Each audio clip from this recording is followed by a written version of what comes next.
کہانی کرتاس پر بکھری پڑی ہے، بالکل میری اپنی ذات کے جیسے، اور مجھے سمیٹنا آج تک آیا ہی نہیں، نہ تو خود کو اور نہ ہی کہانیوں کو۔ یہ ہنر معلوم ہوتا تو آج میں اپنی کشتیوں اور کہانیوں کو سمیٹ چکا ہوتا، اور یہ میری پورے بھی یوں زخمی نہ ہوتی کہ مجھے قلم پکڑنے میں تکلیف ہو۔ بس ایک دشت باتوں کا، یادوں کا، اور میں ہوں ننگے پاؤں۔ ایک راہ ہے پر پیچ، پر خار، اور میں آبلا پا، بھاگا چلا جا رہا ہوں تکلیف سے کراہتا ہوا، بے سمت اور بنا کسی منزل کے۔ یہ میرے سامنے کاغذ پر دو نیلی آنکھیں ہیں جو ابھی تک میرے پیچھے پڑی ہوئی ہیں، اور میں چھپتا پھر رہا ہوں اسی کی نیلی آنکھوں سے جن میں کبھی میں ڈوب ڈوب کر ابھرتا تھا۔ اسے میں کئی بار سمجھایا کرتا تھا کہ جب میں تم سے مخاطب ہونے لگوں تو خدا را میری طرف مت دیکھا کرو، میں اپنی بات بھول جاتا ہوں، مکمل نہیں کر پاتا، گڑبڑا جاتا ہوں۔ وہ سنہری سی لڑکی ہنسنے لگتی اور مجھے بدھو کہتی، اور میں نے بھی اسے آج تک نہیں بتایا کہ جب وہ ہنستی ہے تو سارے منظر ٹھہر ٹھہر کر فرصت سے اسے دیکھنے لگتے ہیں۔ دل خواہش کرنے لگتا ہے کہ وہ تمام عمر ایسے ہی بیٹھی ہنستی رہے، بے فکری سے، فرصت سے اور دل سے، اور میں تمام مناظر سمیت زندگی بھر اسے محویت سے تکتا رہوں، اسے ہنستے ہوئے دیکھتا رہوں، اور اس کے بھرے بھرے سے رخساروں میں پڑنے والے گڑھوں میں کہیں کھو جاؤں، پھر کبھی نہ ملنے کے لیے۔ مجھے یاد پڑتا ہے میں جب بھی کبھی نیلے پانیوں والی جھیل سے اپنے ننھے ننھے ہاتھوں سے سلونی کے لیے مچھلی پکڑ کر لاتا تھا تو وہ رونا شروع ہو جاتی اور کہتی، عرش، مچھلی مر کے بھی اپنی کھلی آنکھوں سے مجھے دیکھ رہی ہے، اور یہ رات کے گھنیرے اندھیرے میں انتقام لینے آئے گی اور مجھے کھا جائے گی۔ وہ روتی جاتی اور کہتی جاتی اور میں اسے دیکھ دیکھ کے ہنسے جاتا۔ انہی نیلی آنکھوں سے جب آنسو قطار در قطار بہنے لگتے تو پھر میری ہنسی ایک دم سے رک جاتی اور نہ جانے کیوں مجھے اپنی سانس بند ہوتی محسوس ہونے لگتی۔ تب تک جب تک اس کے آنسو بہتے رہے، بہت سال پہلے سرمئی کے کھیت میں پیلے پھول توڑتے ہوئے اکتارے والے فقیر نے میرا چہرہ دیکھتے ہی کہا تھا کہ جب تم گاؤں چھوڑ کے جاؤ گے تو گاؤں کے بہت سے پنچھی خفا ہو کر دور دیس ہجرت کے لیے اڑ جائیں گے، تم لوٹ آؤ گے مگر درختوں کی ڈالیاں پھر بھی پرندوں کو بلاتی رہیں گی۔ تبھی پیلے پھولوں سے سنہری لڑکی کی جھولی بے اختیار کھل گئی، اور جھولی میں جمع شدہ تمام پیلے پھول زمیں پر اس کے قدموں میں آ گرے۔ اس نے مجھے اسی وقت گھبرا کر قسم دی تھی کہ میں کبھی گاؤں چھوڑ کر نہیں جاؤں گا، اگر ایسا کیا تو وہ گاؤں کے پرندوں کی طرح وہ بھی مجھ سے روٹھ جائے گی ہمیشہ کے لیے، پھر کبھی نہ ماننے کے لیے۔ میں نے جھک کر زمین سے ایک پیلا پھول اٹھایا اور اس کے ریشمی بالوں میں اڑس لیا، اور ایک وعدہ بھی اس کے مخملی ہاتھ پر رکھ دیا، کبھی گاؤں نہ چھوڑنے کا وعدہ۔ یاد کے بہت سے پنچھی خیال کی ڈال سے پھڑ پھڑا کر اڑ گئے اور میں واپس لوٹ آیا۔ جانے کیوں بار بار بھٹکنے لگتا ہوں، شاید انسان کو عمر کے تقاضے بھی تسلیم کرنے پڑتے ہیں، مجبوراً ہی صحیح۔ سخت ٹھٹرتی سردی میں ہاتھوں کو رگڑ کر قلم اٹھایا کہ کہانی کو سمیٹ سکوں۔ باہر صبح دھند میں لپٹی ہوئی ہے اور میرے منہ سے خارج ہونے والا دھواں کمرے کی فضائی کینوس پر پھر سے اس کا چہرہ بنانے لگا ہے۔ خدا نہ جانے یہ سارے منظر اس کی طرفدار کیوں ہو جاتے ہیں۔ کہانی بہت بکھر چکی ہے، کئی کردار کہیں کھو گئے ہیں جو اب ڈھونڈنے سے بھی نہیں ملنے والے۔ بکھرے صفحات کی اوٹ سے وہی سنہری لڑکی نکل کر پھر میرے سامنے آ بیٹھی ہے۔ سخت جاڑے کی صبح میں اس کی ناک سرخ پڑ چکی ہے اور وہ منہ سے بھاپ اڑاتے ہوئے اپنے ہاتھوں کو رگڑ رہی ہے۔ میں بچپن میں یہی اس کا سرخ ناک اور منہ سے خارج ہوتا دھواں دیکھنے کے لیے دل ہی دل میں کتنی دعائیں کیا کرتا تھا کہ یا اللہ، یہ سخت سرد اور جاڑے کا موسم کبھی ختم ہی نہ ہو اور میں روز سلونی کو اسی طرح ہاتھ رگڑتے ہوئے دیکھا کروں، بولتے ہوئے اس کے منہ سے نکلنے والا دھواں دیکھتا رہوں۔ شاید میری دعا قبول ہو گئی اور ہمارے درمیان کبھی نہ چھٹنے والا ایک قہر آ کر ٹھہر گیا۔ سارے جذبات، سارے احساس منجمد ہو گئے ہوں، جیسے سخت برفیلے پہاڑ کے تودے تلے آنے والے کسی کوہ پیما کے بدن کا خون منجمد ہو جاتا ہے، یا پھر جیسے سخت سردیوں میں پائپ لائنوں میں پانی جم جاتا ہے۔ ہمارے درمیان بھی کچھ ایسا ہی آ کے جم گیا جو پگھلتا ہی نہیں۔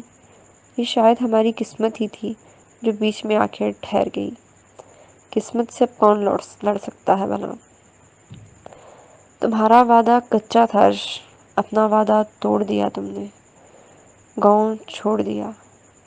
سنہری لڑکی کے منہ سے نکلا دھواں کمرے میں پھیلنے لگا اور دھوئیں میں میرے الفاظ بھی کہیں گم ہو گئے۔ میرے پاس کوئی جواز باقی نہیں تھا، اپنی صفائی میں بولتا بھی تو کیا۔ مجھے بھی پرندوں کے روٹھ جانے کا بہت دکھ ہے جو بیاں سے باہر ہے۔ میں نے شکستہ لفظوں میں اپنا کرب اسے سنایا، اور مجھے پرندوں سے کہیں زیادہ تمہارا دکھ ہے عرش۔ میرا گمان سچ ثابت ہو گیا۔ مردہ مچھلی کی کھلی آنکھیں مجھے نگل گئی ہیں۔ ایک لمبی آہ میز پر بکھرے صفوں سے سر ٹکرا کر مر گئی۔ روح میں اترے ہوئے لوگ کبھی جدا نہیں ہوتے سلونی، جسموں کے پیراہن تو محض عارضی ہیں۔ یہ کتابی فسانے زندگی کی حقیقتوں سے میل نہیں کھاتے عرش۔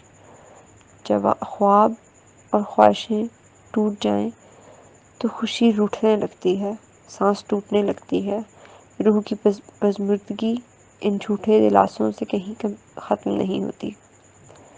اے میری روح میں اتری ہوئی لڑکی، میں کیسے تمہیں سمجھاؤں کہ جیسے گرد باد کا ایک ٹھکانہ نہیں ہوتا، ویسے ہی بے بسی بہانہ نہیں ہوتا۔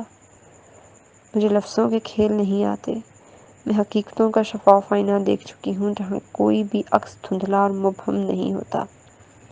میں نے آئینے میں اپنی پیشانی پر بد نصیبی کی لکیریں واضح دیکھی ہیں۔ میرے اندر اس سنہری لڑکی سے نگاہیں ملانے کا حوصلہ نہ تھا تو پہلے کبھی تھا، یا نہ ہی برسا برس بیت جانے کے بعد آج۔ میں اتنا عالی ہمت ہوں کہ اس کی آنکھوں سے ٹوٹتے موتی دیکھ سکوں۔ سو میں لاجواب ہو کر صفحے سمیٹنے لگا کہ کہانی مزید بکھر نہ جائے۔ عرش، مجھے اسی پگ ڈنڈی پر تمہارے ساتھ چلنا ہے جہاں تمہاری ہمراہی حاصل تھی۔ میں آج بھی انہی راستوں پر اپنی آنکھیں رکھے بیٹھی ہوں۔ افسردہ لڑکی نے سالوں پرانی دل میں دبی خواہش ہونٹوں تک لائی۔ میں نے سر اٹھا کے اسے دیکھنا چاہا، مگر کمرے میں بنی ہوئی سنہری لڑکی کی شبیہ دھواں بن کر میز پر بکھرے صفوں میں کہیں اتر گئی، اور میری تشنگی ہمیشہ کی طرح تشنگی ہی رہ گئی۔ دوش قسمت کو دوں یا خود کو کہ میں زمین زادہ چاند چھونے کی خواہش کر بیٹھا تھا۔ بھلا ڈانٹ میں مخمل کا پیوند بھی لگا ہے کبھی؟ مگر بیری دل یہ عقل دلائل کب مانتا ہے؟ دیمک لگی ٹانگ والی کرسی سے اٹھ کر میں کمرے میں رکھے اس پرانے صندوق تک آیا جہاں بہت سی اداسیوں اور یادوں کے ساتھ سلونی کا ایک بال بھی ابھی تک رکھا ہوا تھا۔ جب میں گاؤں چھوڑنے لگا تو بطور نشانی اس کا ایک بال توڑ لیا تھا اور اسے گرہ لگا کر اپنی ڈائری کے بیچ میں رکھ دیا تھا۔ اسی اقبال پر لگی ہوئی گرہ میں سلونی کے ساتھ ہی لاتعداد یادیں بندھی ہوئی ہیں۔ میرے پاس زادِ سفر کے لیے تب بھی اسی اقبال کے سوا کچھ نہیں تھا۔ یہی اقبال آج بھی میری واپسی کے سفر کا ساتھی ہے۔ صندوق میں میری کل متاع، 2 پرانے ننھے لٹھے کے سوٹ جو میں سالوں سے پہنتا آ رہا ہوں، میرے ہاتھ سے لکھی ادھوری کہانیاں، اپنے اندر سموئے کچھ صفحات، میری سالوں پرانی آدھی لکھی ہوئی ڈائری، اور یہ خط جو مجھے آج صبح یہاں ملا ہے۔ بھیجنے والی کے ہاتھ کی خوشبو اب بھی لفافے اور لفظوں سے لپٹی ہوئی ہے۔ میں کیسے اس خوشبو سے اجنبی ہو سکتا ہوں بھلا؟ آج سالوں بعد میں پھر سلونی کی خوشبو کے حصار میں مقید ہو گیا ہوں جیسے۔ خط پر 7 ماہ پہلے کی تاریخ رقم ہے۔ نامہ بر نے تاخیر کر دی شاید۔ دوش اس کو کیا دوں، میں نے ہی خود کو دنیا سے الگ کر کے چھپا لیا تھا۔ لکھا ہے، کیا تم نے کہیں ایسے شخص کو دیکھا ہے جو بیچ رستوں پر چلتے ہوئے اچانک خاموشی سے زمین پر بیٹھ جاتا ہے؟ اگر کبھی تمہاری ملاقات اس اجنبی سے ہو جائے تو اسے کہنا اب لوٹ آئے، کیونکہ رستوں پر رکھی ہوئی 2 آنکھیں پتھر ہونے والی ہیں۔ وہ مجھے کہتی تھی، عرش تم لفظوں سے باندھ لیتے ہو، آج میں خود کو ان 5 سطروں سے کیسے چھڑاؤں جو مجھے زبردستی واپس کھینچے جا رہی ہیں۔ اسی پہاڑی گاؤں کی طرف جس کی پگڈنڈیوں پر سلونی کی آنکھیں رکھی ہیں۔ واپسی کے سفر میں دل انجان اندیشوں میں کچھ اس طرح غوطے کھائے جا رہا ہے جیسے گاؤں کے بچے نہر میں ڈبکیاں لگا کے اپنے سر باہر نکالتے ہیں اور پھر ڈبکی لگا دیتے ہیں۔ یہ میرے گاؤں کی نیلی جھیل ہے، پہاڑوں کے بیچوں بیچ سالوں سے ساکن ٹھہرے پانیوں والی جھیل۔ بہت سی ان کی باتیں جو میں شاید لکھ نہیں پایا، ان سے میرے اور سلونی کے علاوہ یہ نیلی جھیل بھی واقف ہے۔ ہم یہیں اسی جھیل کنارے چنار تلے ملا کرتے تھے۔ اس دن سورج کی تپش جسم جھلسا رہی تھی اور اس پہاڑی گاؤں میں میرا آخری دن تھا اور یہ ہماری الوداعی ملاقات۔ وہ نیلی جھیل کنارے آگے چنار کے واحد درخت کے نیچے اسی پتھر پر بیٹھی تھی جہاں وہ ہمیشہ بیٹھا کرتی تھی، اور مجھے اچھی طرح یاد ہے سلونی نے اپنی مٹھی سختی سے بند کر رکھی تھی جس پر کبھی میں نے گاؤں نہ چھوڑنے کا وعدہ رکھا تھا، جیسے اسے فکر لاحق ہو کہ مٹھی کھولنے کی صورت میں میرا وعدہ زمین پر گر کر کہیں گم ہو جائے گا اور میں اپنے وعدے سے آزاد ہو کر گاؤں چھوڑ دوں گا۔ تم آج آخری بار ملنے آئے ہو نا؟ وہ اسی پتھر پر افسردگی کی مورت بنی مجھ سے پوچھ رہی تھی، اور میں گنگ تھا، حیرت زدہ بھی، کہ گاؤں چھوڑنے کا راز تو میں نے اپنے والدین سے بھی پوشیدہ رکھا تھا، سرخ چونچ والے اپنے طوطے کو بھی نہیں بتایا تھا جسے میں دن بھر کندھے پر بٹھائے سلونی کی باتیں سناتا رہتا۔ تمہیں کیسے خبر ہوئی؟ رات خواب دیکھا تھا میں نے، میرے آنگن میں لگے پودے کے کلم پر آخری سبز پتا بھی خشک ہو کے گر پڑا۔ اسے میں نے بہت محبت سے سینچا تھا، اس کے لہجے میں طویل مسافت کی بے مراد مسافر کی سی تھکن تھی۔ میرا جانا بہت ضروری ہے سلونی، اتنا کہ میں کیسے تمہارے سامنے اپنا دل کھول کے رکھوں؟ میرا ہاتھ اس لیے تھاما تھا کہ بیچ سفر کے چھوڑ دو۔ میرا کیا ہوگا عرش، اور گاؤں کے پرندے اور وہ وعدہ تمہیں نے میری ہتھیلی پر رکھا تھا۔ اس نے اپنی نیر بھاتی سرخ انگارہ آنکھوں سے مجھے دیکھا اور پھر سختی سے بند کی ہوئی اپنی مٹھی کھولی۔ ہتھیلی خالی پڑی تھی، سوائے لکیروں کے وہاں کچھ بھی نہ تھا۔ میں کچھ دیر مزید اسے اسی طرح روتے دیکھتا تو شاید مر جاتا۔ میں پھر کمزور پڑنے لگا، میرا دم پھر سے گھٹنے لگا۔ سلونی، تم یوں مت رو خدا را، میں ہار جاؤں گا۔ تم مت جاؤ نارش، جانا بہت ضروری ہے سلونی۔ میں نے اس کے سامنے گھٹنے ٹیک دیا اور جھکی آنکھوں کے ساتھ اپنا ہاتھ باندھ کر معافی طلب کی۔ وہ چپ بیٹھی خالی نین کٹوروں سے میرے بندے ہاتھوں کو دیکھتی رہی، حیرت سے، دکھ سے اور کرب سے۔ کتنے پل بیچ میں گزر گئے، وہ یوں ہی خاموش گنگ بیٹھی تھی۔ ٹھیک ہے عرش، میں رخ پھیر لیتی ہوں، تم جاؤ جہاں تمہیں جانا ہے۔ بے مراد مسافر نے ہار مان لی تھی، اس نے اپنے ہونٹ چباتے ہوئے رخ موڑ لیا۔ کتنے آنسو اس کے رخساروں پر لکیریں بناتے ہوئے زمین میں جذب ہونے لگے اور مجھے یوں لگا کہ میں بھی اشکوں کے جیسے اس کی آنکھوں سے آخری بار ٹپک کے زمین میں کہیں جذب ہو گیا ہوں۔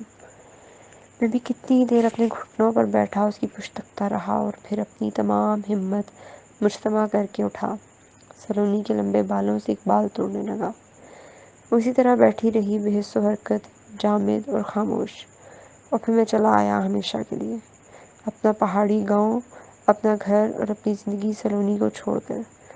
کچنار آج بھی اپنے بوڑھے وجود کے ساتھ وہیں کھڑا ہے، اس کچنار کے کتنے پتوں پر سلونی کے ساتھ کی یادیں لکھی ہوئی ہیں۔ وہ ہمارے زمیندار صاحب کی سب سے چھوٹی بیٹی تھی، گھر بھر کی لاڈلی، اپنے نام کی طرح سلونی، اس میں بامسمی، اور میں زمیندار صاحب کے مزارے کا سب سے بڑا لڑکا، عرش۔ عمر میں سلونی سے 3 برس چھوٹا، پاؤں پہ چلنے لگا تو اپنے باپ کو زمیندار صاحب کا خدمتگار پایا۔ زمیندار صاحب گاؤں میں سب سے زیادہ جائیداد کے مالک، مگر طبیعت و مزاج میں نہایت عاجز و منکسر۔ گاؤں بھر میں تکریم تھی ان کی، کبھی سلونی کو نہیں ٹوکا کہ بازاروں کے بچوں سے مت کھیلا کرو۔ سفر زیست کے کچھ برس مزید طے ہوئے تو میں بھی اپنے ماں باپ کے ساتھ کھیتوں کھلیانوں میں کام کرنے لگا اور سلونی ہمیں کام کرتے ہوئے دیکھتی رہتی، درختوں کی میٹھی چھاؤں میں بیٹھی رہتی۔ اسے مجھ سے بڑا انس تھا۔ کبھی کبھار وہ بھی دھوپ میں ہمارے ساتھ کام کرنے لگتی تو اس کے سفید گال دھوپ کی تمازت سے سرخ پڑنے لگتے اور پھر ابا کے ہاتھ پاؤں پھول جاتے۔ وہ سلونی کو چمکارتے، اسے واپس چھاؤں میں جانے کو کہتے، وہ بضد رہتی کہ مجھے عرش کے ساتھ کھیلنا ہے۔ مجبوراً مجھے ابا سلونی کے ساتھ درختوں کی چھاؤں میں بٹھا دیتے۔ انہی کھیتوں اور درختوں کی چھاؤں میں سلونی کے ساتھ بیٹھے اور باتیں کرتے کرتے کئی سال بیت گئے۔ سال اتنی جلدی کیسے گزر گئے کچھ سمجھ ہی نہیں آئی۔ پھر چند سالوں بعد گاؤں کے سارے پنچھی ہماری محبت کی بولیاں بولنے لگے۔ ایسے لگتا جیسے ہوا بھی لوگوں کے کانوں میں ہم دونوں کے بارے میں ہی سے گوشیاں کرتی پھرتی ہے۔ تبھی تو گاؤں بھر میں چہمگوئیاں اٹھنے لگیں اور لوگ دبی دبی زبان میں ہم دونوں کا ذکر ساتھ ساتھ کرنے لگے۔ یہاں تک سب ٹھیک تھا۔ زمیندار صاحب نے سلونی کا بچپنا سمجھ کر ان چہمگوئیوں پر ہرگز کان نہ دھرے، جیسا کہ وہ ہمیشہ سے کرتے آئے تھے۔ حالانکہ اب ہم اپنا بچپن بھلا کر جوانی کے آنگن کو ننگے پاؤں ناپنے لگے تھے اور سلونی تو مجھ سے بھی 3 برس بڑی تھی۔ ہم دونوں کے بارے میں اٹھتی ان چہمگوئیوں اور دبی دبی آوازوں کی بھنبھناہٹ کچھ مزید بلند ہوئی اور ناپسندیدہ شور میں تبدیل ہونے لگی تو سلونی کی ماں نے اسے گھر بٹھا دیا۔ وہ مجھ سے فاصلہ رکھنے کی تنبیہ کی، مگر سلونی کو میری صورت دیکھے بنا کہاں چین پڑتا تھا بھلا۔ وہ ماں کی سختیوں سے روکنے کے باوجود بھی مجھے ملنے کھیتوں میں یا ہمارے گھر پہنچ جاتی۔ دن بدلے تو ہواؤں نے بھی دشمنی پال لی۔ قسمت روٹھی تو سمجھ آیا کہ زندگی صرف خوشنما خواب نہیں ہے بلکہ بھیانک خواب دیکھ کے طاری ہونے والی کیفیت ہے۔ یہ فصل کی کٹائیوں کے دن تھے۔ صبح اٹھا تو غیر متوقع طور پر میرا طوطا سر جھکائے چپ چاپ بیٹھا تھا۔ ایسا پہلا کبھی نہ ہوا تھا۔ میری صبح ہمیشہ طوطے کی ٹیں ٹیں سے ہی ہوتی تھی۔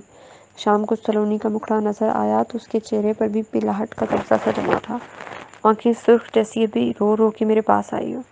دریافت کرنے پہ پتہ چلا کہ ساتھ والے گاؤں سے اس کے لیے بڑا اچھا رشتہ آیا ہے۔ سلونی کی ماں اور چودھری صاحب نے جہانداری کے لیے کچھ وقت مانگا ہے، ورنہ وہ دونوں تو اتنے خوش تھے کہ بیٹھے بیٹھے ہی سلونی کا ہاتھ انہیں پکڑا دیتے۔ میرا کلیجہ جانے کیوں بھاری بھاری سا ہونے لگا، عجیب سی گھٹن سے سینہ دبنے لگا۔ اس بارے ہم نے کبھی کیوں نہیں سوچا تھا؟ سلونی کسی اور کے نام بھی تو ہو سکتی تھی۔ یہ خیال ہی جان لیوا تھا۔ سلونی کی سرخ آنکھوں کی کہانی میں بھی یہی خدشہ تھا، اور مجھے طوطے کی خاموشی بھی اب سمجھ میں آئی تھی۔ مجھ میں اتنی ہمت نہیں تھی کہ اپنے ابا کو کچھ بول سکتا، نہ ہی مجھے میری حیثیت و معاشرتی شناخت ایسا کوئی خواب پالنے کی اجازت دیتی تھی۔